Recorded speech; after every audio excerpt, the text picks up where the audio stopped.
next song that the singers have found is called the Old Moccasin Dance.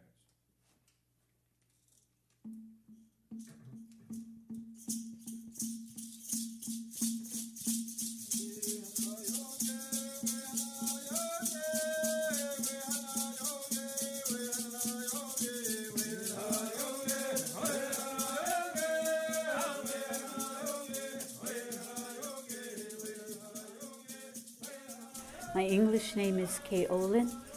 Yona Daewas Yungats Wagatahuni Dananganyangahaga. On this property where we are right now, we're meeting at Kanatsiohareke right now, was part of our traditional homelands. And there were Mohawk villages here on this site. I don't know what the time span was, a very, very long time. But then after the Revolutionary War, George Washington ordered the destruction of our villages and our food supplies, and many of our people left, went north or went west. Some went into hiding. Mohawk society was broken up when people had to they were forced really to leave. It was really like ethnic cleansing at one time. And the land was all taken. And yet all the place names are still Mohawk names. It's Schenectady, Schoharie, Sagandaga, you name it. So, the culture is still here. The roots are all still here. Well, when I was younger and I was a child, I dealt with a lot of racism. I dealt with a lot of people, maybe it was their immaturity because we were all young and they didn't know a lot about our culture and making fun of me and singling me out. And I heard a lot of racial slurs and stuff. And actually, I kind of was ashamed of being Native, or I'm not sure if ashamed is the right word, but I wish that I was like everybody else so that I wouldn't be singled out in that manner and everybody else is white. So then I would be what I thought at the time would be considered to be, I guess, normal, and no one would bother me. But there was a prophecy that at some point Mohawk people would return to the Mohawk Valley, and that prophecy was passed down by word of mouth in Tom Porter's family. Just before Kanatsiohareke was reestablished in 1993, I met Tom Porter, and he talked about what was the possibilities of moving a group of people to the Mohawk Valley and what that would mean. He was asked by a professor, Vince Schaefer, to come and address Vince Schaefer's students about the Mohawk Valley and who were the Mohawk people and who are they today. And I guess Vince Schaefer, I keep thinking that he must have wanted to see that prophecy come true in his lifetime, because he kept letting Tom know when pieces or parcels of land would go up for sale in the Mohawk Valley. And eventually this place was going to go up for auction, and Vince Schaefer told Tom about it. And Tom Porter and a group of people from Akwesasne were interested in it because, like I said, there was good land here for farming. It was timber.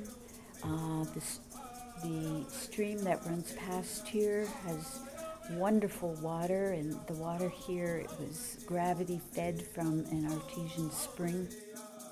And there were many buildings here, so there was possibilities of a group of people moving here with the hope of establishing a community that would be as self-sufficient as it could be in this day and age, and live as traditionally as possible.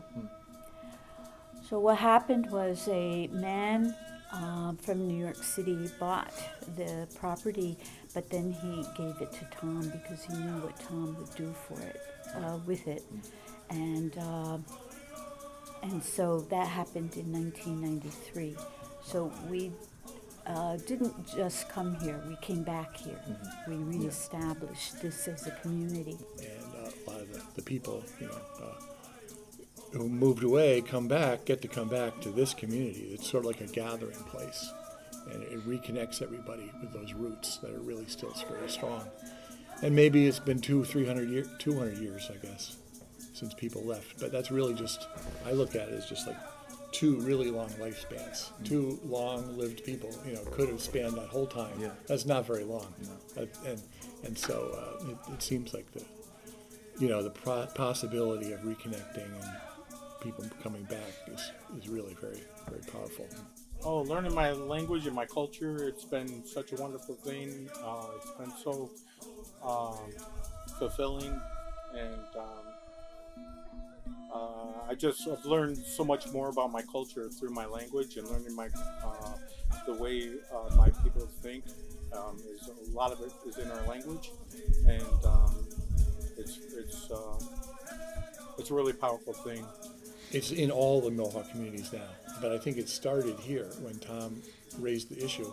Wow, we're losing all our native speakers, the people who understand the culture. How can we save it? And people came from everywhere, came here to have classes, and then took the classes to all the communities.